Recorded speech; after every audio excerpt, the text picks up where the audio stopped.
ॐ सहना भवतु सहनौ भुनक्तु सह वीर्यङ्करवावहै तेजस्विनावधीतमस्तु मा विद्विषावहै ॐ शान्तिः शान्तिः शान्तिः.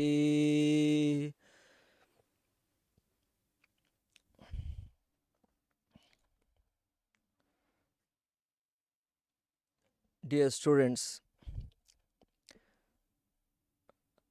after a long time we are able to have some class through this YouTube. Due to the large number of our students, we are unable to have Google Meet where more than 100 cannot be accommodated. So I thought, so let us begin with this streaming through the YouTube. So far we have studied, before you go for home, before the offline classes were stopped, life of Swami Vivekananda, a short life of Swami Vivekananda, a small booklet given to you. And also I'm very happy that all of you did lot of homework assignment also, that might have helped you to understand Swamiji's life and his mission. So now we have provided you some more study material. Actually, it's a small booklet, Swami Vivekananda on India and her problems. Swami Vivekananda on India and her problems. It's a compilation. It's compiled by Swami Nirvedananda Ji Maharaj. This is published by our Advaita Ashrama.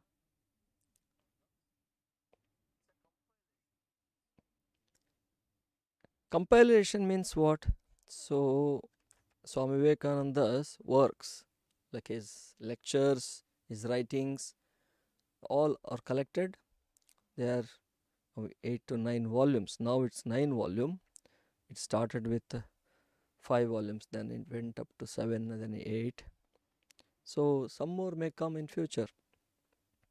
If I read the foreword for this book, you will understand. I'll just read out. Foreword. I have a message for the world which I will deliver without fear and care for the future. To the reformers, I will point out that I am a greater reformer than any one of them. They want to reform only little bits. I want root and branch reform. Swami Vivekananda. So the publisher, the compiler, Swami Nirvedananda says here, few words. It is an irony of fate that posterity defy the cross on which contemporaries feel no scruple to nail a prophet. A prophet's message is always based on a clear, deep and far-reaching vision of things, which are much beyond the ken of his contemporaries. This is why humanity is always late in accepting him. Swami Vivekananda, the illustrious apostle of Sri Ramakrishna, was endowed with a prophet's vision. He was delivered unto the world his message, and he has delivered unto the world his message, and it behoves us that we become wiser by history and lose no time in making an earnest effort to understand, appreciate, and carry out his message. His message is not for the hour, but for the age, not for the nation only, but for the humanity. So far as India is concerned, his message is not meant for little bits of social or religious reform, but for a complete rejuvenation of her national life in all its phases. The following pages contain a few extracts from his speeches and writing bearing on various Indian problems.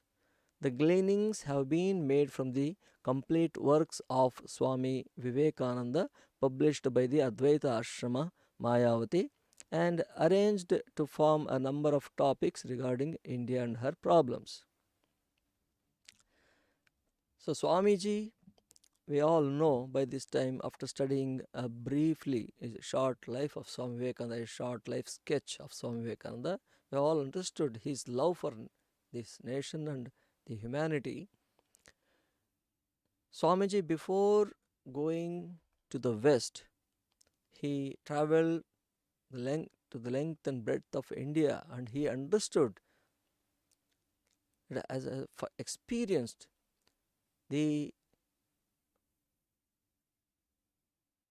plus points and minus points of our nation, our people, the glory of our country, and where we are lacking, the problems, why problems are there, why these problems are there. He did not look superficially. He went deep into the problem. Then he realized so what conclusions he arrived at.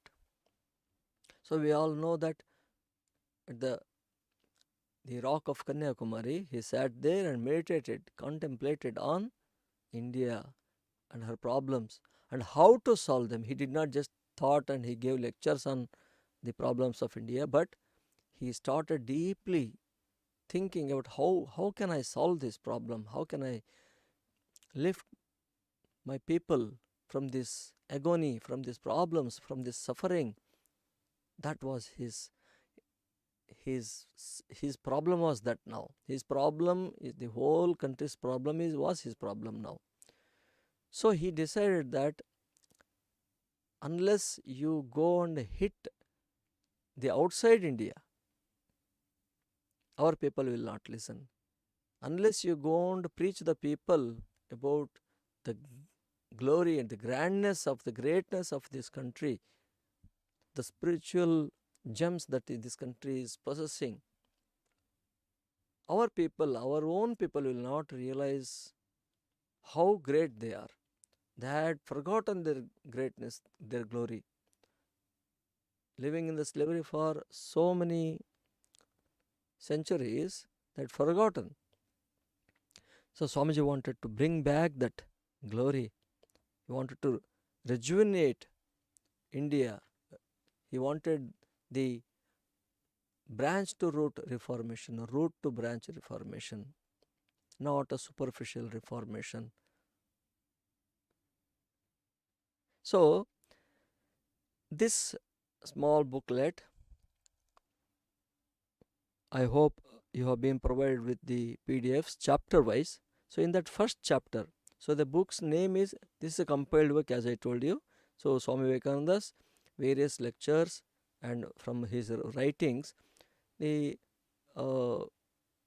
points have been taken and arranged, compiled in such a way that they form a continuity of information is there. Because Swamiji, in one lecture he is talking about something, then in another writing he might have written something. So all his ideas about particular subject has been compiled and in a continuous form it has been given here. So references also then and there itself it is been given in number. Somewhere in after the paragraph you will see after one paragraph there will be a number 1, 2, 3, 4. At the end of the book there will be that reference number from the complete works, which book, which volume and which page number, all that is given there. So now from this Swami Vivekananda on India and her problems, the first chapter we will touch today. Because this time we could not get much time, so I will not be able to give too much time on these things. So I will briefly discuss about each chapter, and I will share with you through Hiratan the model questions that you can use to study for your forthcoming exams. So, the first chapter, Our Motherland. So, here, our motherland, about India, Swamiji's, what Swamiji thought about this nation, India, our motherland. So, there are 4 points are there. First is her eminence. Eminence. What is eminence? State of being respected or of high rank or famous in a particular area of interest. That's eminence. So her eminence means India, our motherland's eminence. And then her life center. So something, it's like a backbone. What is the backbone of this nation? What is the life center of this nation? And then her mission.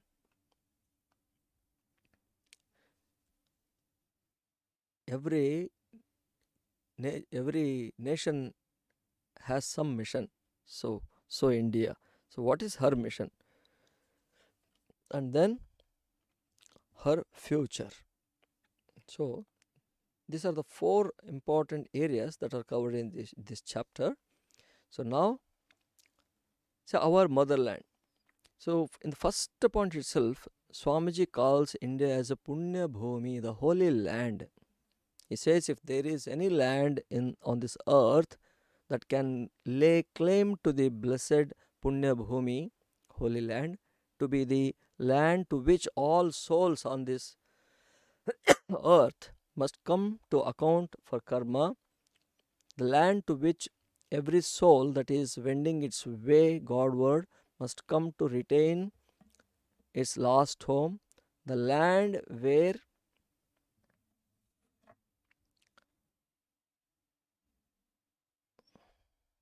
humanity has attained its highest towards gentleness, towards generosity, towards purity, towards calmness. Above all, the land of introspection and spirituality, it is India. So many other countries are there, but about India, the speciality, this land, everyone knows that spirituality, if somebody wants spirituality, now you might be heard the Westerners are so much interested in yoga, spirituality, they look towards India. The Indian masters of spirituality, they look forward to hear, listen to them. Many people come here. They are fed up with all the modern achievements. Achievements are necessary, materialistic achievements are necessary, but there is a end point for that.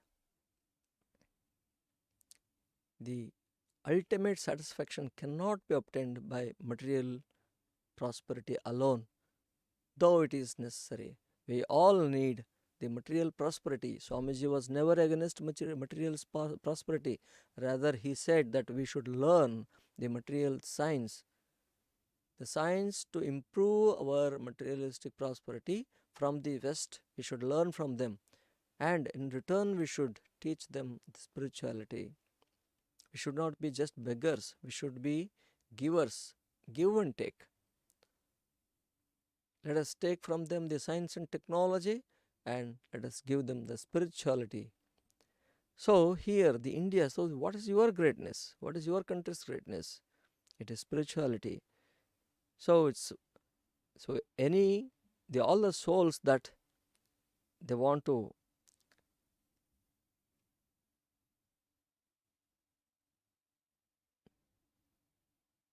wending its way Godward, they must come to attain its last home, that is the land, that is this land, India.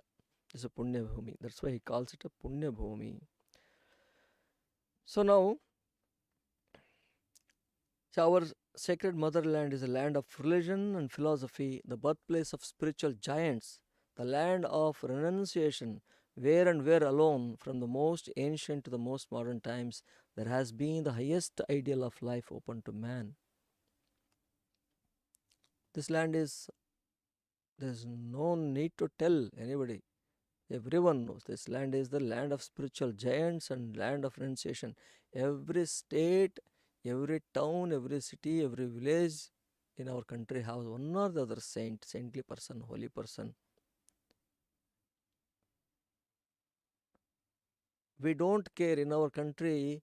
We may not listen to a person with high power and high lot of richness and money, but we respect a person without any possession, without any property, who is a saint.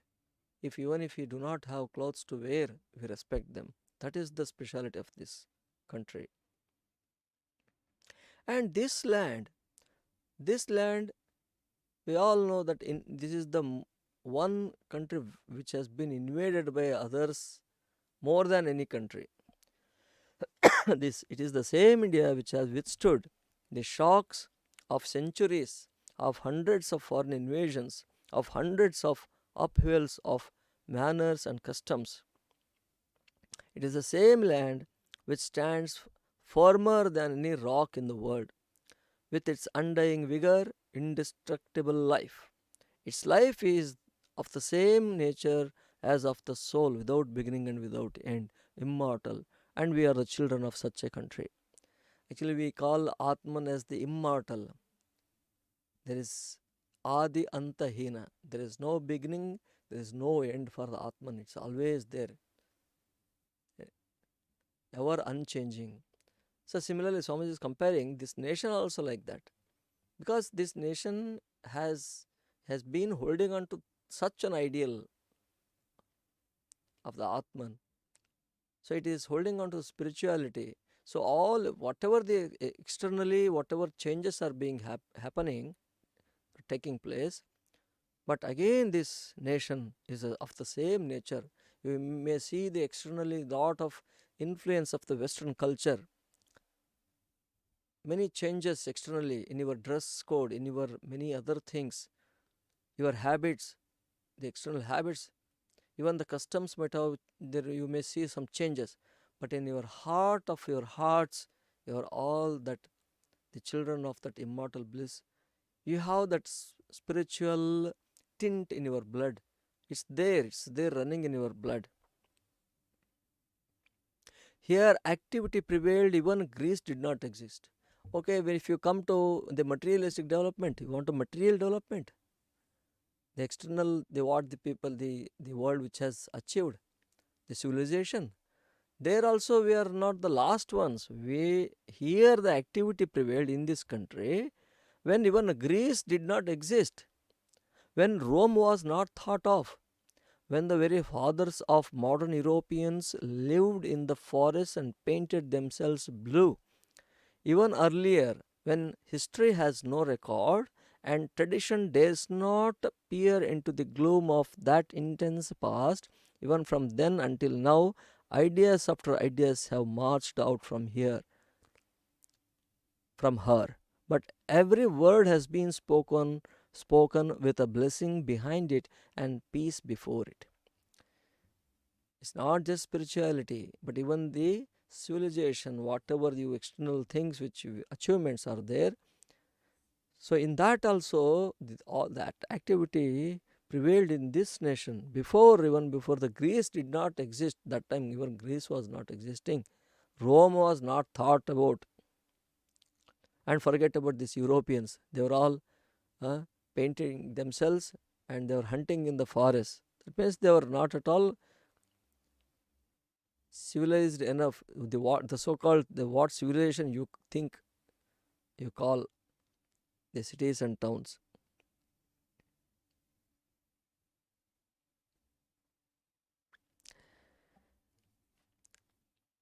And the contribution of this our nation, contribution of India to the world, the debt which the world owes our motherland is immense. And this contribution of this nation is very silent.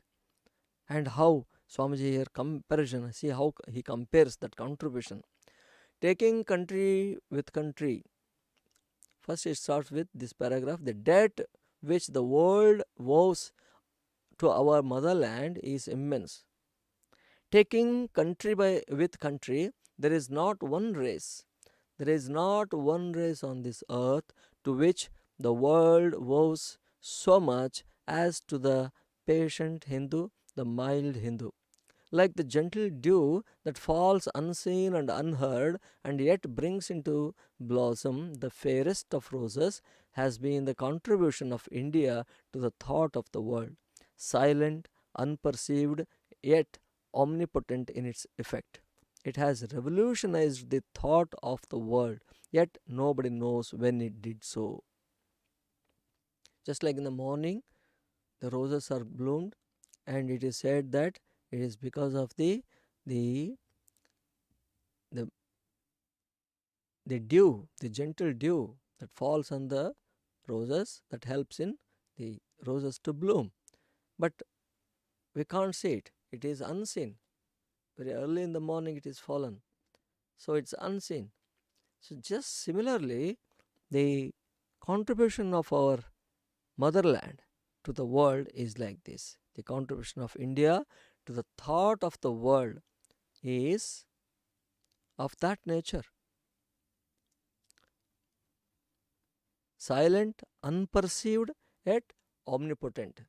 It is silent, omnipotent. It is silent, unperceived. Nobody has recognized, identified it, or recognized it, but it is omnipotent. Sarvashakti, Sarvashakta, omnipotent in its effect. It has revolutionized the thought of the world, yet nobody knows when it did it so. Religious, the previous paragraph it is there, one small 2-3 lines I'll read. Religious researchers disclose to us that the fact that there is not a country possessing a good ethical code but has borrowed something of it from us, and there is not one religion possessing good ideas of immortality of the soul but has derived it directly or indirectly from us. So this is the land from whence, like the tidal waves, spirituality and philosophy have again and again rushed out and deluged the world, and this is the land from whence once more such tides must proceed in order to bring life and vigor into the decaying races of mankind.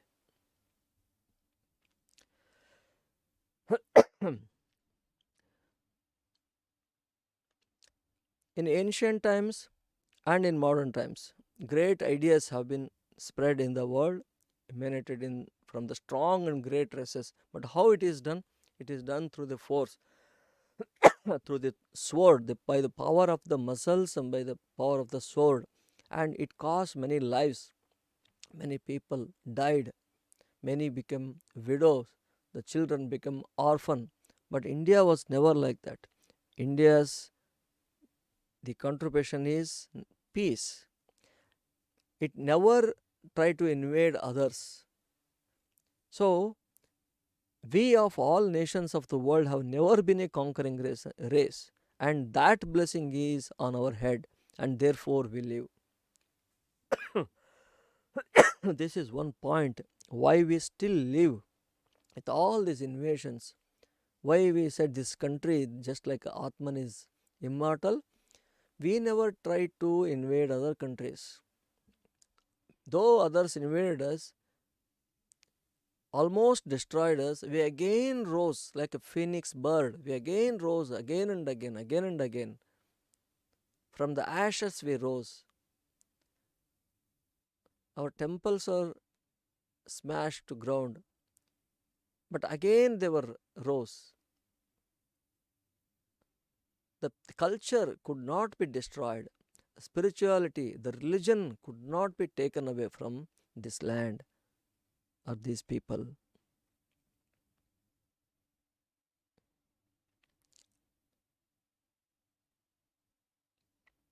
Now, all those nations like Rome and Greece, they all tried to conquer the whole world. Now, where are they? So, the Capitol Hill is a mass of ruins now. Spider waves its webs where the Caesars ruled. Once upon a time, Roman, the flag with that eagle, they used to say Roman eagle, he floated over everything worth having in this world. Everywhere Rome's power was felt and pressed on the head of humanity. The earth trembled at the name of Rome. But the now Capitol Hill is a mass of ruins. The spider waves its web where the Caesars ruled. So there have been other nations equally glorious that have come and gone, living a few hours of exultant and exuberant dominance and of a wicked national life, and then vanishing like ripples on the face of the waters. Thus have these nations made their mark on the face of humanity. All these nations, they they used their power, their force, muscle power, weapon power to conquer us. Through that, whatever ideas they tried to spread was through the keeping the sword at the head through fear. But where are they now? They have completely washed out from the face of the earth. But we live, we still live, in spite of so many efforts to destroy us, we still live. So Swamiji says, thus, but we live, and if Manu came back today, he would not be bewildered and would not find himself in a foreign land. The same laws are here, laws adjusted and thought out through thousands and thousands of years.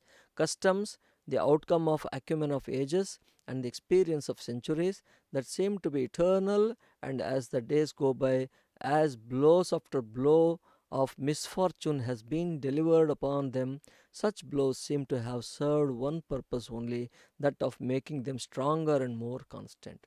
So all these blows have made us stronger and stronger and more constant, and not destroy us.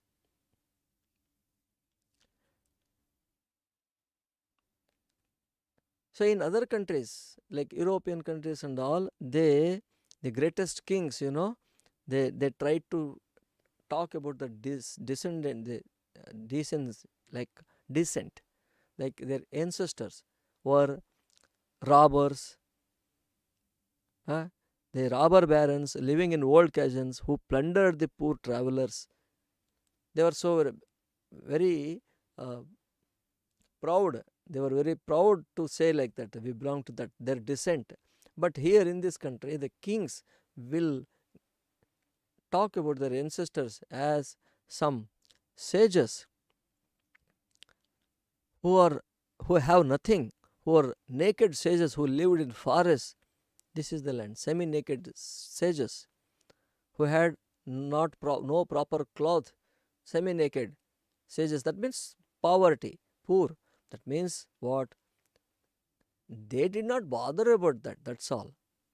It's not that they could not get it, they did not afford to get it, but they realized that there is something higher than this. That's sages. So our kings, the great emperors, their descendants, their ancestry, they refer to these sages. Some Rishi Mula, they used to refer to some Rishi as their descendant, which is true.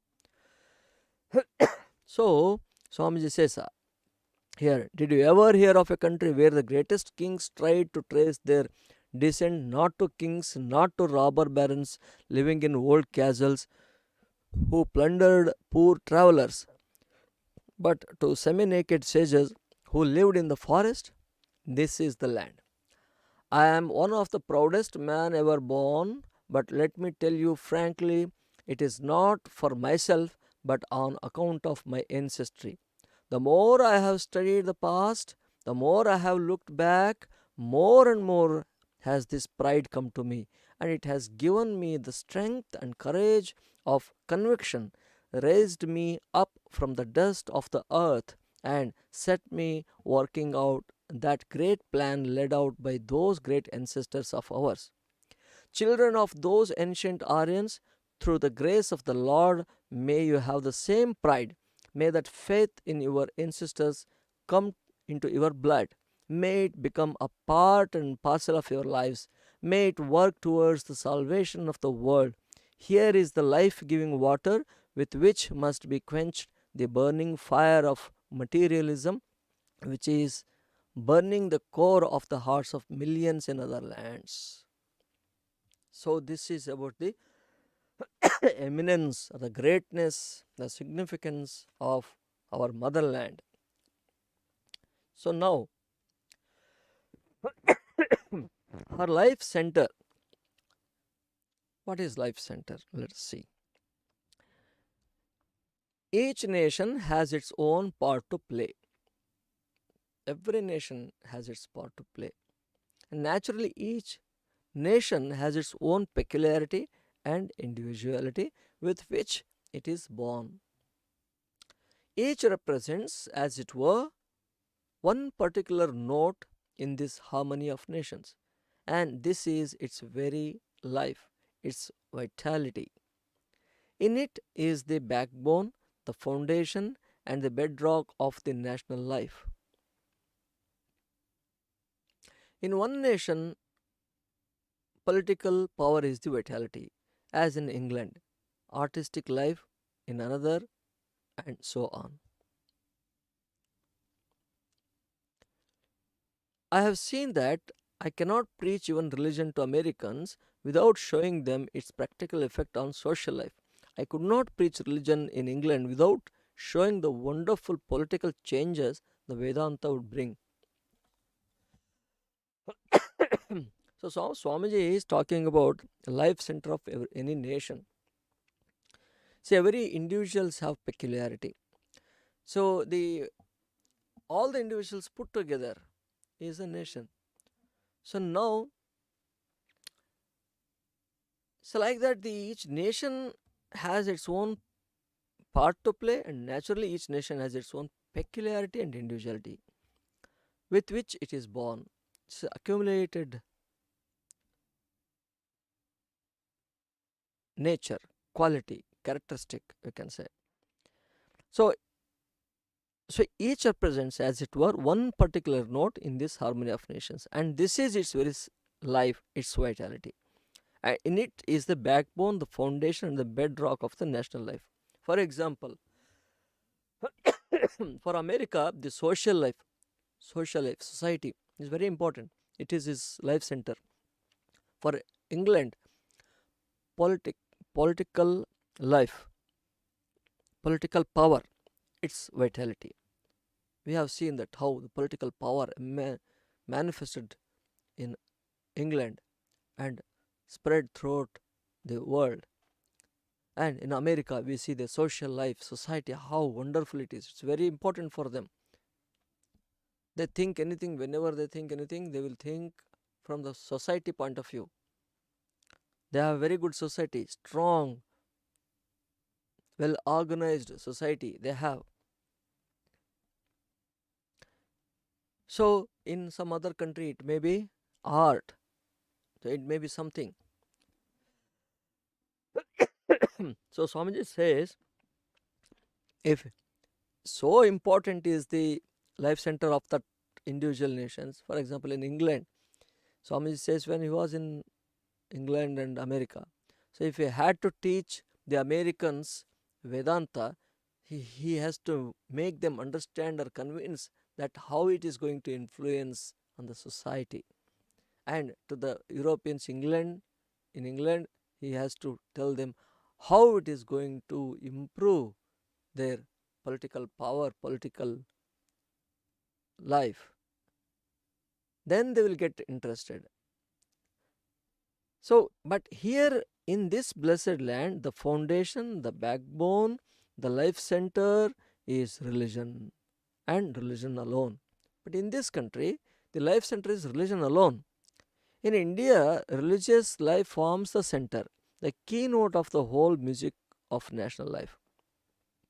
Let others talk of politics, of the glory of acquisition of immense wealth poured in by trade, of the power and spread of commercialism, of the glorious fountain of physical liberty, but these the Hindu mind does not understand and does not want to understand.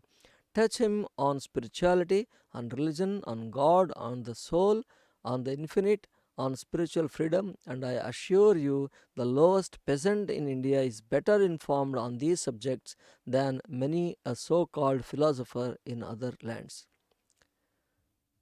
Though it is also at stake and it is shaky now and then due to the influence of so many other factors going on in the world. But again, in the hearts of heart, when you go even in the rural India, we still have this. Even in our own, even in cities and towns also, you may be externally, you may got some influence by some Western, uh, the modernism, but something is there in you. It will not allow you to completely go in that line. Somewhere it will hold you because it is there in your blood. It is there in your genes. The spirituality, the religion is in there in your genes. And our rural people, if you ask a peasant, Swamiji says that even the lowest peasant in India is better informed on these subjects. They will talk to you about the Atman, about the God, about this life, about this Jagat. They will say, this life is Nashwara, they will say. It is not Shashwata. God alone is Nitya. This world is Anitya. बोले ना हम तुम्हारा है तो without knowing the full implication or the meaning of that, you all have that feeling that this is not nitya, this is not permanent. God alone is permanent, and I am as an Atman only is permanent. So my ultimate goal is to know my oneness, the unity with the Paramatman. So this is the idea. Knowingly, unknowingly, directly or indirectly, we are all following it. So in India, social reform has to be preached by showing how much more spiritual a life the new system will bring. And politics has to be preached by showing how much it will improve the one thing that the nation wants, its spirituality. Every man has to make his own choice. So has every nation. So for good or bad, we have made our decision. We have made our choice. Swami says, we made our choice ages ago and we must abide by it. And after all, it is not such a bad choice. Many nations have made such many choices, but after all, this spirituality, religion is not a bad choice. Is it such a bad choice in this world to think not of matter but of spirit, not of man but of God? That intense faith in another world, that intense hatred for this world, that intense power of renunciation, that intense faith in God, that intense faith in the immortal soul is in you. Here, hatred for this world means is not that way you go on hating the other people, not like that. That means you know that this world itself is not going to be forever for you. So it's going on changing. So there must be something which is unchanging. So the Indian ultimately they will one or the other day. Now you may not be thinking about it, but ultimately you will know that you have that intense faith will come in immortality soul in you. So this, and Swamiji is one more very interestingly he says, I challenge anyone to give it up. What give it up? What? The intense faith in the God and the religion, the spirituality. Many a time there are occasions comes that we get shaken up whether it is all true. We get so many doubts and we become uh, start ridiculing everything, doubting everything, so opposing everything. There comes in everyone's life this that type of nature. It may come at maybe for some short time period of time, or it may be for a long period of time, but that may come due to so many reasons, due to the situations which are happening around us, the circumstances, seeing someone dying who is a near one, dearer one to us, or something bad happening to us, or what we expect, if things do not happen according to us, we blame God. But we don't understand that God has nothing to do with that. We don't want to understand properly, but we think that God is as if like a businessman. He's sitting there, he should give us everything. That is not the real spirituality which is taught in this country. So we will get what we have sown, we will get what we have done. According to our karma, we will get. So in next, during the course of this lectures, we will understand all that. So now the point is here, when such situations happen, so there may be a doubt arising in your mind, and you may have a mind against these ideas. Then Swamiji, that's why Swamiji is telling, I challenge anyone to give it up. A little bit I will go back. We made our choice ages ago, and we must abide by it. And after all, it's not such a bad choice. Is it such a bad choice in this world to come to think not of matter but of spirit, not of man but of God? That intense faith in another world, that intense hatred for this world, that intense power of renunciation and intense faith in God, that intense faith in the immortal soul is in you. I challenge anyone to give it up. You cannot. You may try to impose upon me by becoming materialist, by talking materialism for a few months, but I know what you are. If I take you by the hand, back you come as good theists as ever were born. How can you change your nature? Your talks of politics, of social regeneration, your talks of money making and commercialism, all these will roll off like water from a duck's back, because it's not your nature, your life center. For good or for evil, our vitality is concentrated in our religion. For good or evil, our vitality, the life center, the backbone of our nation is concentrated in our religion. You cannot change it. You cannot destroy it and put in its place another. You cannot transplant a large growing tree from one soil to another and make it immediately take root there. For good or for evil, the religious ideal has been flowing into India for thousands of years. For good or for evil, the Indian atmosphere has been filled with ideals of religion for shining scores of centuries. For good or for evil, we have been born and brought up in the very midst of these ideas of religion, till it has entered into our very blood and tingled with every drop in our veins, and has become one with our constitution, become the very vitality of our lives. Can you give such religion up without the rousing of the same energy in reaction, without filling the channel which that mighty river has cut out for itself in the course of thousands of years?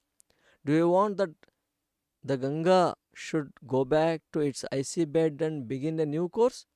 Even if that were possible, it would be impossible for this country to give up her characteristic course of religious life and take up for herself a new career of politics or something else. You can work only under the law of least resistance, and this religious line is the line of least resistance in India.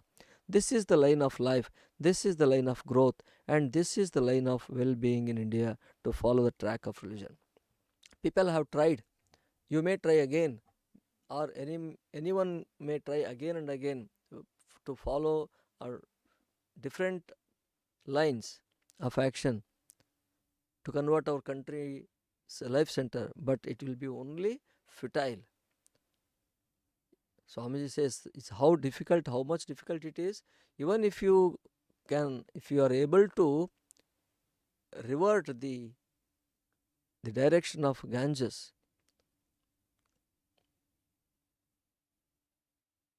and begin a new course, that is, new direction, even if that were possible, though it is not possible.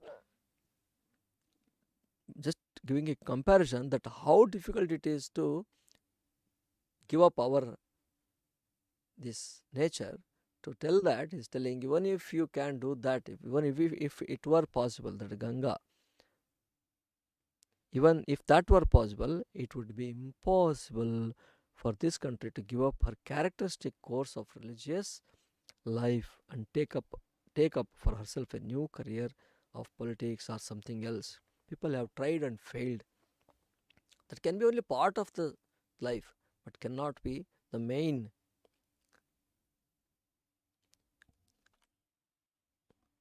If any nation attempts to throw off its national vitality, the direction which has become its own through the transmission of centuries, that nation dies of its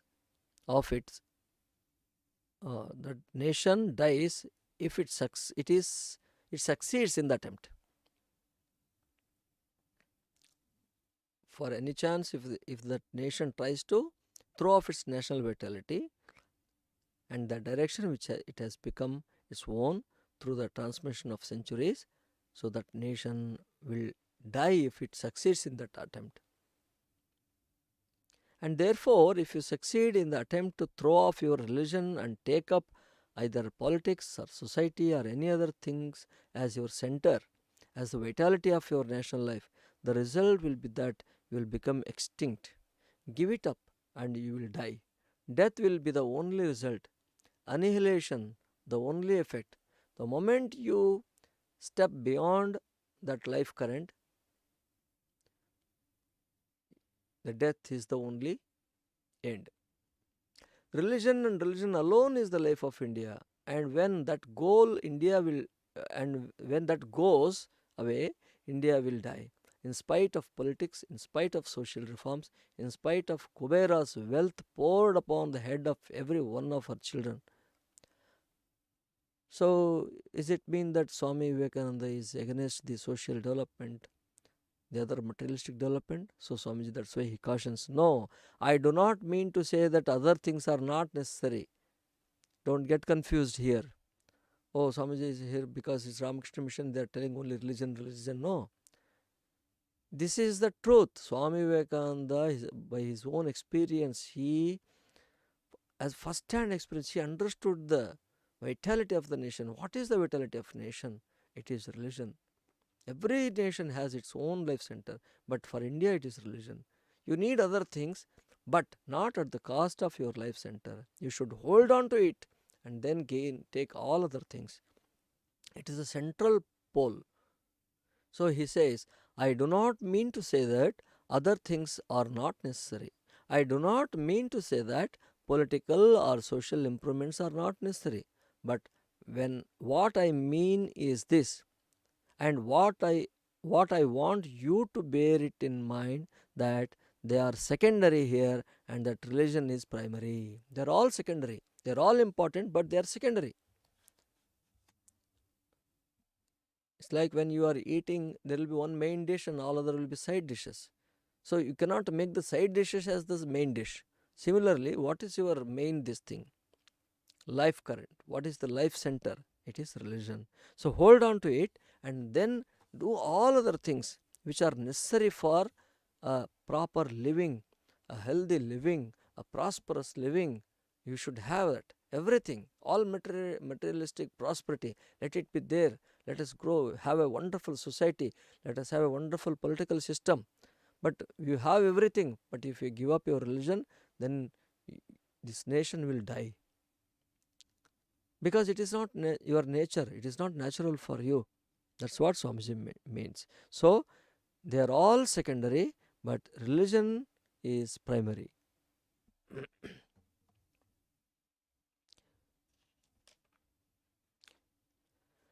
When the lifeblood is strong and pure, no disease germ can live in that body. Our lifeblood is spirituality. If it flows clear, if it flows strong and pure and vigorous, everything is right. Political, social, and any other material defects, even the poverty of the land, will all be cured if that blood is pure. To take a simile from modern medicine, we know that there must be two causes to produce a disease, some poison germ outside and the state of body. Until the body is in a state to admit the germs, now you can understand better in the today's context. Until the body is in a state to admit the germs, until the body is degraded to a lower vitality so that the germs may enter and thrive and multiply, there is no power in any germ and in the world to produce a disease in the body. In fact, millions of germs are continually passing through everyone's body, but so long as it is vigorous, it never is conscious of them. It's not that the germs are not around us. We know that microorganisms are ubiquitous, everywhere it is there. But as long as we are strong, healthy, we are a strong immune system, these germs cannot affect us.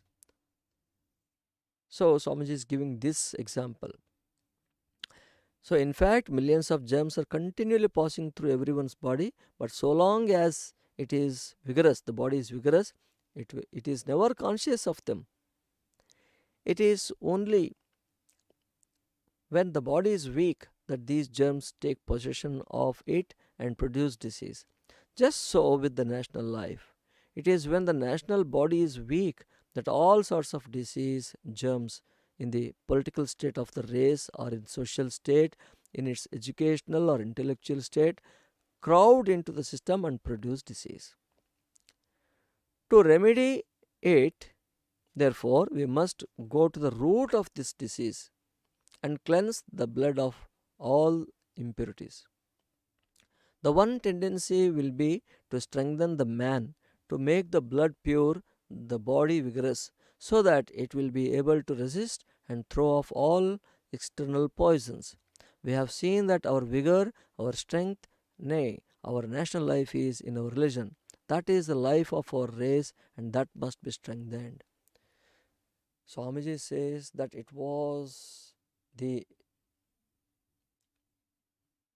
not practicing religion as it was supposed to be. We did not follow the proper religion. In the later coming lectures, you will understand more better. India went on following only the superficial religion, did not understand in depth the religion, how it should have been applied to life. We did not do that. That is the reason for all our problems, even for our slavery. But we in turn we blame the religion for that. Many of our reformers, they blamed religion for our decline. It is not so. Rather, Swamiji says that it is for the want of religion, it is for the want of not applying religion properly or as it was supposed to. That is the reason. So let's see. You have withstood the shocks of centuries simply because you took great care of it. You sacrificed everything else for it. Your forefathers underwent everything boldly, even death itself, but preserved their religion. Temple after temple was broken down by the foreign conqueror, but no sooner had the wave passed than the spire of the temple rose up again. Some of these old temples of southern India and those like Somnath of Gujarat will teach you volumes of wisdom, will give a keener insight into the history of the race than any amount of books.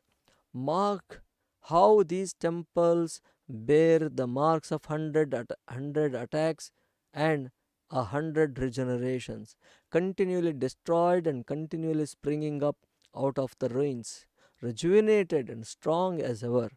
That is the national mind. That is the national life current. Follow it and it leads to glory.